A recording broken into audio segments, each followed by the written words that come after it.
JJ Jinx! Truck stop!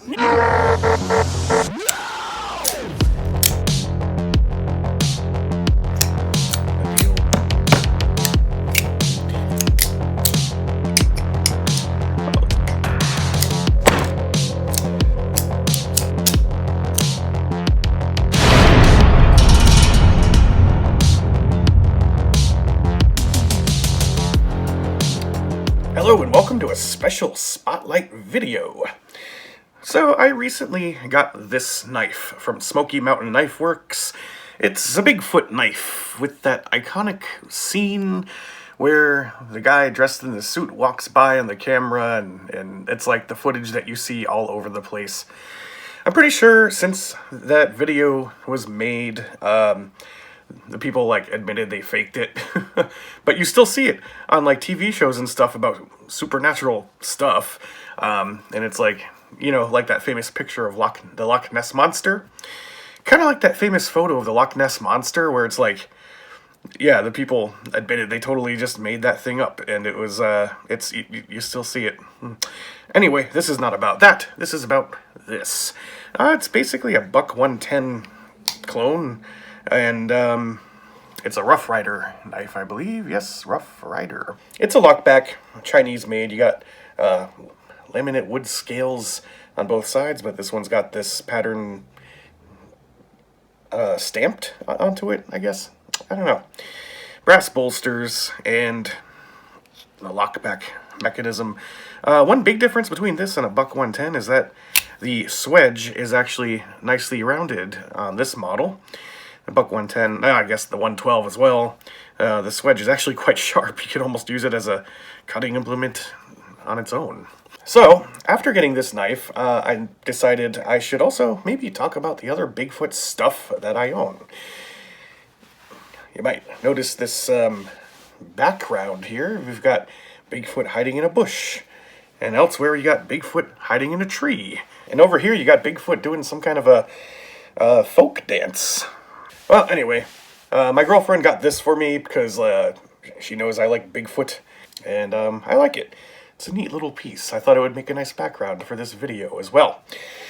So, why am I into Bigfoot? Well, I am skeptical about the existence of Bigfoot. That is to say, I don't think Bigfoot exists. But if I were to meet up with a Bigfoot, there's no way I would use a knife on it. I would probably say, oh, cool, you exist, now I know. And then I would promptly forget that I ever saw Bigfoot after telling it or her or whatever, keep doing your whole evasion thing. It's working. Don't let Homo sapiens discover your people. We would only do terrible things to you. But those weird kind of hick redneck types that we get those hilarious TV shows out of, you can tease them a little bit with a footprint here and there. I don't mind that. Just don't get caught. I'm rambling now. Other things in my collection.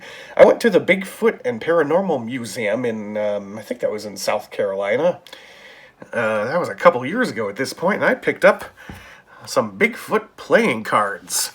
Kind of a similar pose, just a little reversed, but more detail. Wow, look at that nose. That is an ugly nose. And here we got a nice peaceful little butterfly fluttering behind him. And he's walking on the bank of a river with mountains. Very peaceful. Don't go anywhere without your Bigfoot soap. Me sorry, me so stinky. Now that's just insulting, you know? I would imagine that big feet are actually pretty intelligent. If they exist. They've been evading humanity for millennia. Depending on which fables you believe of them. I feel like a Bigfoot would be a little more articulate than that if they even spoke English. Why would they speak English? I don't know. So anyway, I got my little tan of Bigfoot soap. And it's the same pose, that same one.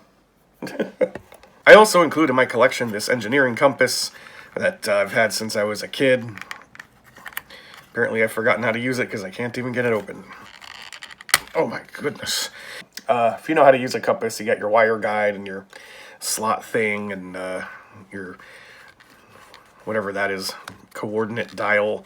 I don't even remember the terminology. It's been, how long has it been? Probably like 20 years since I've last actually used this to navigate using a map.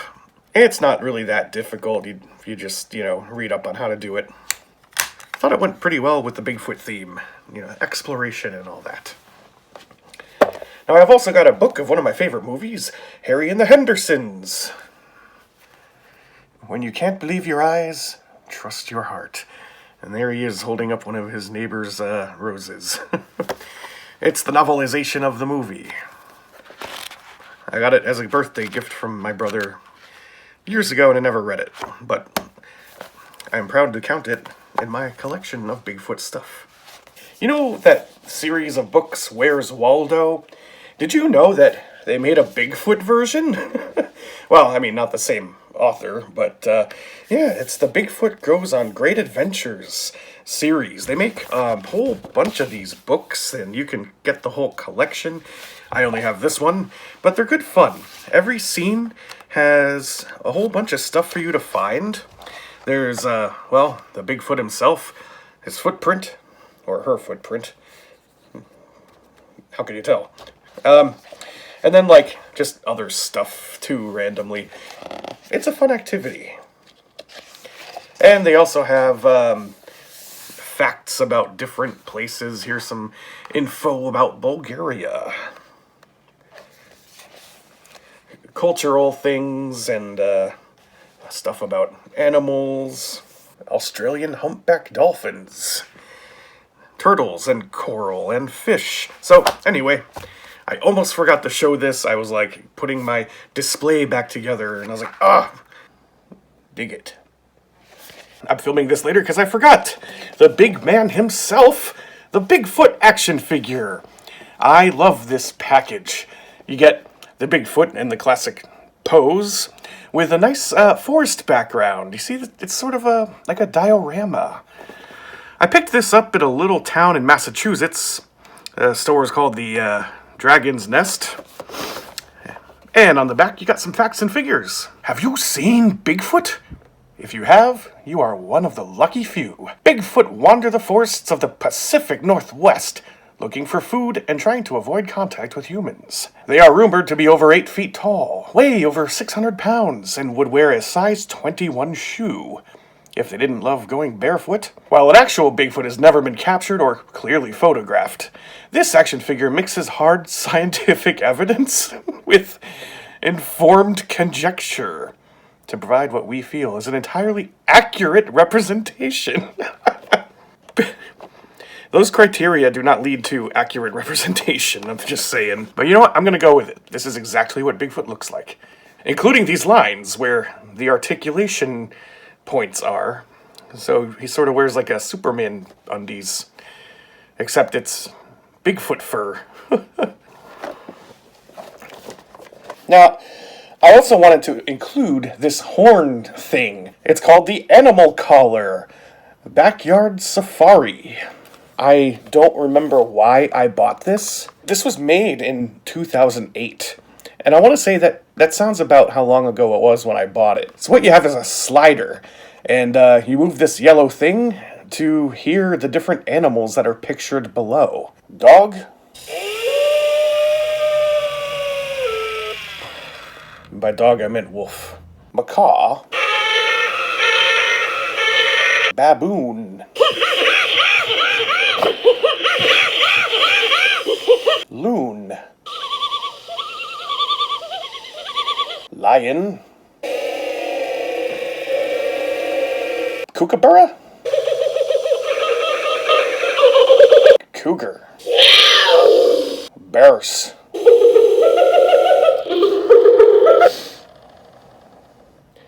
I don't think that's a bear. Wallaby? I think that's a horse. And an elephant. Now this last item is very special. It is an emergency Bigfoot device. You push these buttons and you can either get them to howl, snort, roar, or groan.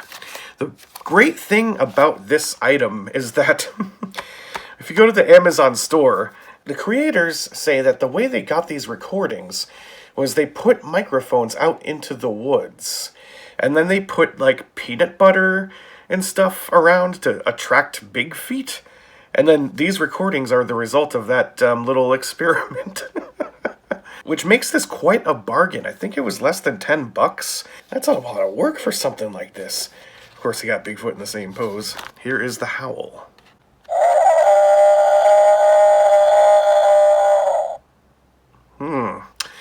That sounds alarming.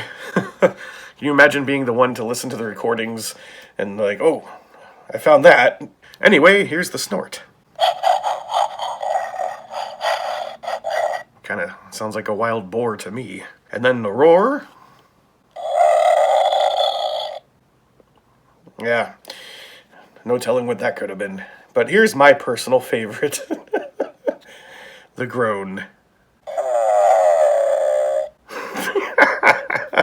Oh, we gotta hear that again. I'm gonna run out the batteries just playing the groan. I love it.